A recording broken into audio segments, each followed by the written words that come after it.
Assalamualaikum warahmatullahi wabarakatuh. Welcome with the member of Five Group. Pengertian ilmu pengetahuan, apa sih itu ilmu? Ilmu itu berasal dari bahasa Arab alima, yang berarti pengetahuan. Pemakaian kata ini dalam bahasa Indonesia kita ekuivalenkan dengan istilah science. Science berasal dari bahasa Latin yaitu scio and scire, yang juga berarti pengetahuan. Ilmu adalah pengetahuan, namun ada berbagai macam pengetahuan. Apa saja sih isi pengetahuan ilmu itu? Ilmu mengandung 3 kategori, yaitu hipotesis, teori, dan dalil hukum. Ilmu itu haruslah sistematis dan berdasarkan metodologi. Ia berusaha mencapai generalisasi. Dalam kajian ilmiah, kalau data yang baru terkumpul sedikit atau belum cukup, ilmuwan baru hanya mengeluarkan hipotesis. Hipotesis ialah dugaan pikiran berdasarkan sejumlah data, dan apabila data itu valid, hipotesis akan menjadi tesis atau teori. Dan apabila teori mencapai generalisasi yang umum, maka akan menjadi dalil, dan bila teori memastikan hubungan sebab akibat yang serba, tetap ia akan menjadi hukum. Pengetahuan. Secara etimologis, pengetahuan berasal dari kata bahasa Inggris, yaitu knowledge. Dalam filosofi dijelaskan bahwa definisi pengetahuan adalah kepercayaan yang benar. Menurut Ghazalba, pengetahuan adalah apa yang diketahui atau hasil pekerjaan dari kenal, sadar, insaf, mengerti, dan pandai. Pengetahuan itu adalah semua milik atau isi pikiran. Dalam kamus filsafat dijelaskan bahwa pengetahuan atau knowledge adalah kehidupan yang diketahui secara langsung dari kesadaran dirinya sendiri. Orang pragmatis, terutama John Dewey, tidak membedakan pengetahuan dengan kebenaran. Jadi pengetahuan harus benar, kalau tidak benar adalah kontradiksi. Pengetahuan yang dimiliki manusia itu ada 4, yakni pengetahuan biasa atau common sense yang sering diartikan dengan good sense. Yang kedua, pengetahuan ilmu, yaitu sebagai terjemahan dari sains yang pada prinsipnya merupakan usaha mengorganisasikan dan mensistematisasikan. Yang ketiga adalah pengetahuan filsafat, yakni pengetahuan yang diperoleh dari pemikiran yang kontemplatif dan spekulatif. Pengetahuan ini lebih menekankan pada universalitas dan kedalaman kajian tentang sesuatu. Dan yang keempat adalah pengetahuan agama, yaitu pengetahuan yang hanya diperoleh dari Tuhan lewat para utusannya. Pengetahuan agama bersifat mutlak dan wajib diyakini oleh para pemeluknya. 2. Perkembangan iptek. Setelah manusia berhasil memperdalam ilmu pengetahuan, maka produk dari ilmu tersebut adalah teknologi. Ilmu pengetahuan berkembang melangkah secara bertahap menurut dekade waktu dan menciptakan zamannya. Dimulai pada zaman pra-Yunani kuno, abad pertengahan, Renaissance, zaman modern, dan masa kontemporer diuraikan oleh Surajio tahun 2004. 1. Zaman pra-Yunani kuno.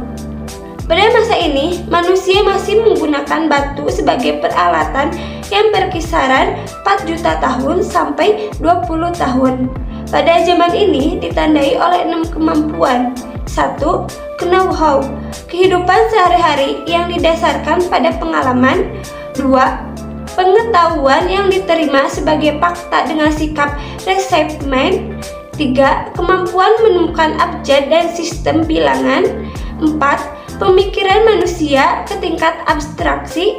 5. Kemampuan menulis dan berhitung yang didasarkan atas sintesa. 6. Kemampuan meramal pada peristiwa yang sebelumnya terjadi. 2. Zaman Yunani kuno. Yunani pada masa itu dianggap sebagai gudang ilmu filsafat karena bangsa Yunani pada masa itu tidak lagi mempercayai mitologi-mitologi. Bangsa Yunani juga tidak dapat menerima pengalaman yang didasarkan pada sikap menerima begitu saja, melainkan sikap yang senang menyelidiki sesuatu secara kritis. 3. Zaman abad pertengahan. Para ilmuwan pada masa ini hampir semua adalah para teolog, sehingga ilmiah terkait dengan aktivitas keagamaan. Semboyan yang berlaku pada masa ini adalah Ancilla Theologia atau abdi agama. 4. Zaman Renaissance. Pada masa ini ditandai sebagai era kebangkitan kembali pemikiran yang bebas dari dogma-dogma agama. Renaissance ialah zaman peralihan ketika budaya modern manusia pada zaman ini adalah manusia yang merindukan pemikiran bebas. Ilmu pengetahuan yang berkembang maju pada masa ini adalah bidang astronomi. 5. Zaman modern. Pada zaman ini ditandai dengan berbagai penemuan dalam bidang ilmiah. 6. Zaman kontemporer. Pada zaman ini ditandai dengan berbagai teknologi canggih. Teknologi informasi dari komunikasi mengalami kemajuan yang sangat pesat. B. Pancasila sebagai dasar pengembangan ilmu pengetahuan dan teknologi.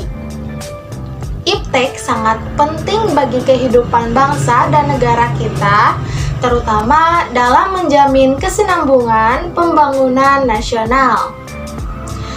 Ada nilai-nilai Pancasila sebagai pengembangan ilmu pengetahuan dan teknologi yang terkandung dari setiap sila-sila Pancasila. Yang pertama, nilai ketuhanan sebagai dasar pengembangan ilmu dari sila ketuhanan yang Maha Esa. Sila ini memberikan dasar bahwa IPTEK tidak hanya memikirkan apa yang ditemukan, apa yang dibuktikan, dan yang diciptakan, tetapi juga harus dipertimbangkan maksud dan akibatnya. Apakah merugikan manusia dan masyarakat, serta alam sekitarnya. Yang kedua, nilai kemanusiaan sebagai dasar pengembangan ilmu dari sila kemanusiaan yang adil dan beradab.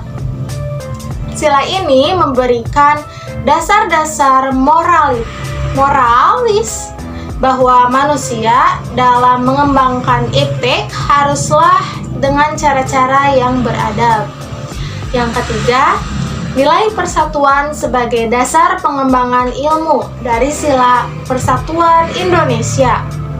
Sila ini mendasari bahwa IPTEK hendaknya dapat menumbuhkan rasa nasionalisme, rasa kebesaran bangsa, serta rasa keluhuran bangsa sebagai bagian dari umat manusia di dunia.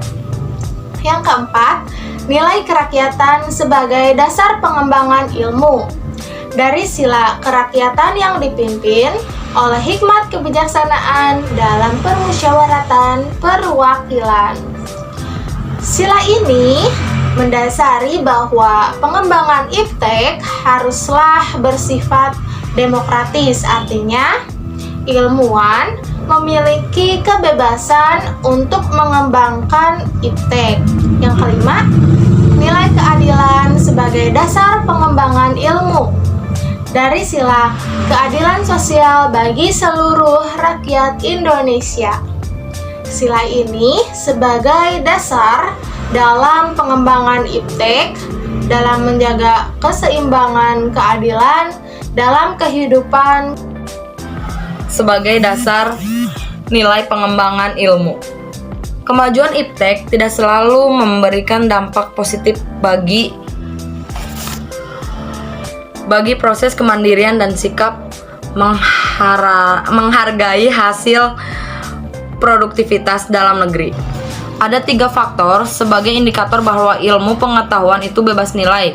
Menurut Surajio 2004-134. Yang pertama, ilmu harus bebas dari pengandaian-pengandaian, yakni artinya bebas dari pengaruh eksternal seperti faktor politis, ideologi, agama, budaya, dan unsur kemasyarakatan. Yang kedua, perlunya kebebasan usaha ilmiah agar otonomi ilmu pengetahuan terjamin. Yang ketiga, penelitian ilmiah tidak luput dari pertimbangan etis yang sering dituding hambatan kemajuan ilmu karena nilai etis itu sendiri bersifat universal. Kedudukan Pancasila sebagai dasar pengembangan IPTEK. Menurut Sastra Prateja 2006-5253, setiap ideologi negara harus mampu kedudukan Pancasila sebagai landasan kebijakan pengembangan IPTEK. Diantaranya ada 5 poin. Pancasila sebagai landasan etika pengembangan IPTEK adalah maka pengembangan iptek terlebih yang menyangkut manusia haruslah selalu menghormati martabat manusia. Iptek harus meningkatkan kualitas hidup manusia baik sekarang maupun masa depan. Pengembangan iptek harusnya membantu pemekaran komunitas manusia baik lokal, nasional maupun global. Iptek harus terbuka untuk masyarakat. Iptek hendaknya membantu penciptaan masyarakat yang semakin lebih adil. Konsep Pancasila sebagai nilai pengembangan ilmu mengacu pada beberapa jenis pemahaman, diantaranya tidak bertentangan nilai-nilai yang terkandung dalam Pancasila. 2. Harus menyertai nilai Pancasila sebagai faktor internal pengembangan ilmu. 3. Nilai-nilai Pancasila berperan sebagai rambu normatif di pengembangan iptek di Indonesia. Setiap pengembangan ilmu teknologi harus berasal dari budaya dan ideologi bangsa Indonesia atau bangsa itu sendiri, atau yang dikenal dengan istilah indigenisasi. Alasan diperlukannya Pancasila sebagai dasar nilai pengembangan ilmu. Pentingnya Pancasila sebagai dasar pengembangan ilmu dapat ditelusuri ke dalam hal-hal sebagai berikut. Yang pertama, pluralitas nilai yang berkembang dalam kehidupan bangsa Indonesia. Dewasa ini seiring dengan kemajuan iptek menimbulkan perubahan dalam cara pandang manusia tentang kehidupan. Hal ini membutuhkan renungan dan refleksi yang mendalam agar bangsa Indonesia tidak terjerumus ke dalam penentuan keputusan nilai yang tidak sesuai dengan kepribadian bangsa. Yang kedua, dampak negatif yang ditimbulkan kemajuan iptek terhadap lingkungan hidup berada dalam titik nadir yang membahayakan eksistensi hidup manusia di masa yang akan datang. Oleh karena itu, diperlukan tuntutan moral bagi para ilmuwan dalam mengembangkan iptek di Indonesia. Yang ketiga, perkembangan iptek yang didominasi negara-negara barat dengan politik global ikut mengancam nilai-nilai khas dalam kehidupan bangsa Indonesia, seperti spiritualitas, gotong royong, solidaritas, musyawarah, dan cita rasa keadilan. Yang ketiga, sementara itu, alasan Pancasila dijadikan dasar pengembangan ilmu pengetahuan dan teknologi, yaitu kerusakan lingkungan yang ditimbulkan oleh adanya iptek, mengakibatkan generasi yang akan datang menerima risiko rawan bencana, dan penggunaan benda-benda teknologi yang menggantikan peran nilai-nilai luhur. Dan yang terakhir, gaya hidup global menggantikan nilai-nilai kearifan lokal. Pengembangan ilmu pengetahuan dan teknologi harus senantiasa berorientasi pada nilai-nilai Pancasila. Sebaliknya, Pancasila dituntun terbuka dan kritik, bahkan merupakan kesatuan dan perkembangan ilmu yang menjadi tuntutan peradaban manusia. Dinamika dan tantangan Pancasila sebagai landasan pengembangan iptek. Pancasila sebagai landasan pengembangan ilmu belum dibicarakan secara eksplisit oleh para penyelenggara negara sejak Orde Lama sampai era Reformasi. Para penyelenggara negara pada umumnya hanya menyinggung masalah pentingnya keterkaitan antara pengembangan ilmu dan dimensi kemanusiaan. Sementara itu, tantangan terhadap Pancasila sebagai dasar pengembangan iptek di Indonesia diantaranya yang pertama kapitalisme yang sebagai menguasai perekonomian dunia termasuk Indonesia. Akibatnya, ruang bagi penerapan nilai-nilai Pancasila sebagai dasar pengembangan ilmu menjadi terbatas. Yang kedua, globalisasi yang menyebabkan lemahnya daya saing bangsa Indonesia dalam pengembangan iptek sehingga Indonesia lebih berkedudukan sebagai konsumen daripada produsen dibandingkan dengan negara-negara lain. Yang ketiga, konsumerisme menyebabkan Indonesia menjadi pasar bagi produk negara lain yang lebih maju. Nilai ketuhanan yang Maha Esa. Ketuhanan yang Maha Esa sebagai titik sentral dari Pancasila, maksudnya tidak ada satu kewenangan manusia satu atas yang lainnya, yang ada ialah kekuasaan dan kewenangan Tuhan. Sesuai dengan sistem ekonomi Islam, bahwasannya kepemilikan mutlak milik Allah, sehingga dalam pemanfaatan sumber daya yang ada memiliki keterbatasan yang telah diatur dalam Al-Quran dan As-Sunnah, yang apabila perintah-perintah Tuhan dilaksanakan dan larangannya dijauhi, itu berarti kita mengimplementasikan nilai Pancasila yang pertama, yaitu nilai ketuhanan yang Maha Esa. Nilai kemanusiaan yang adil dan beradab. Dalam melakukan suatu kegiatan perekonomian, bukan hanya kesejahteraan lahiriah yang hendak dicapai oleh pelaku ekonomi, tetapi kesejahteraan batin juga hendak dicapai. Dalam mencapai tujuan tersebut, haruslah memiliki rasa adil yang sesuai dengan tujuan utama dari adanya ekonomi syariah, yaitu tercapainya kesenangan dan kesejahteraan bagi setiap orang, serta tercapainya pahala atau kemenangan di dunia dan di akhirat. Dalam melakukan perekonomian pun harus memperhatikan etika berekonomi, seperti melihat kehalalan dan keharaman suatu komoditas barang, serta dianjurkan untuk tidak boros dalam melakukan perekonomian. Nilai persatuan Indonesia.